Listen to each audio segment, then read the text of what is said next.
Gretel. Hansel and Gretel. Here is Hansel. Here's Gretel, and there's their dad. Just wait.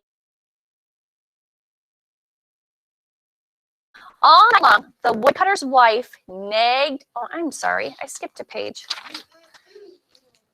Once upon a time, there we go. Once upon a time, Hansel and Gretel lived in a tiny cottage with their father, a poor woodcutter, and their cruel stepmother. There are too many mouths to feed, their stepmother told the woodcutter. Take the children miles from home, so far away that they can never find their way back. Overhearing the conversation, Hansel slipped out of the house, filled his pockets with little pebbles, and then went back to bed. Does the stepmother like the children? No. But Hansel heard it, so he put pebbles in his pockets. What are pebbles? What are pebbles, Kylan? Like something to eat? Not something to eat. Good guess. What are pebbles? Not ants or spiders. Caleb, don't play. Look this way. They're little rocks. So he picked up a bunch of little rocks, put them in his pocket. We're going to find out why. Hi, Mitchell, honey. All night long, the woodcutter's wife nagged her husband, and the next day he led Hansel and Gretel away into the forest. Can you imagine how sad the dad was to go and get rid of his kids? As they walked through the trees, Hansel dropped the pebbles here and there. Why do you think he's dropping the pebbles on the path? Raise your hand. Why is he doing that, Jordan? Yeah, so then they can follow the rocks all the way back home. It sounds like a movie I watched, and the names are just switched up.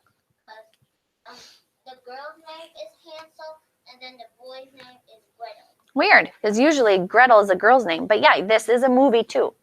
Here we go, my loves. It says, suddenly the woodcutter slipped away, and the children found themselves all alone. And Gretel began to cry. The dad snuck away quick, and the kids were all alone. Cry, said Hansel. I'll take you home. Even if Father was full that night, and the pebbles shone brightly in the moonlight. So the big brother's taking care of his little sister, Caleb, and they're following the pebbles.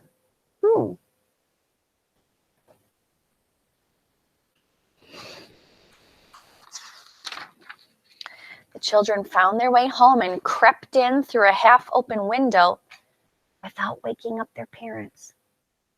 When their stepmother discovered that Hansel and Gretel had returned, she was angry. She kept Hansel and Gretel locked up all day with only sips of water and some stale bread. If bread is stale, that means it's hard and gross. Mr. Schaefer, I have 17 today, dear.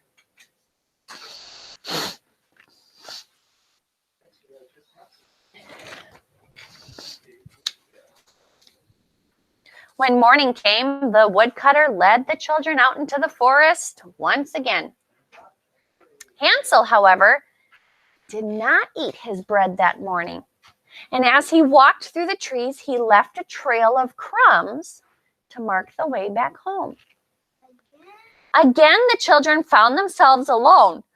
Don't worry, said Hansel. I've left a trail just like last time, he whispered to Gretel. Sadly, the little boy had forgotten about the hungry animals in the forest, and in no time at all the breadcrumbs had been eaten. Are they going to be able to get back home? No. Because all of the animals that live in the forest ate his crumbs.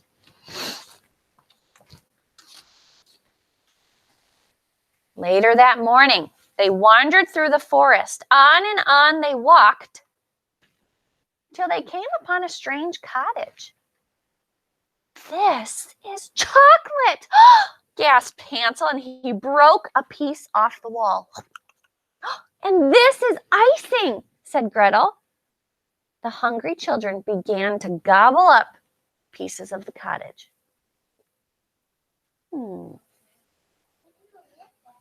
I wonder who lives there too.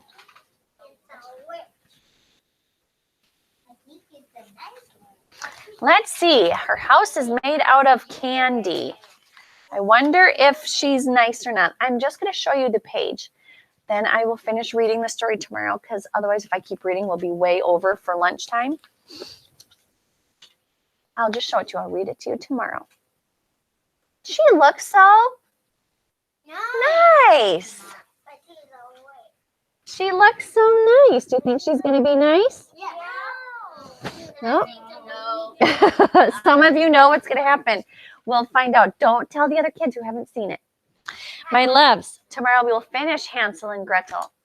Karina and Mitchell, I will see you later for math in an hour. Have a good lunch. Bye, my sweets. All right, my loves, let's fold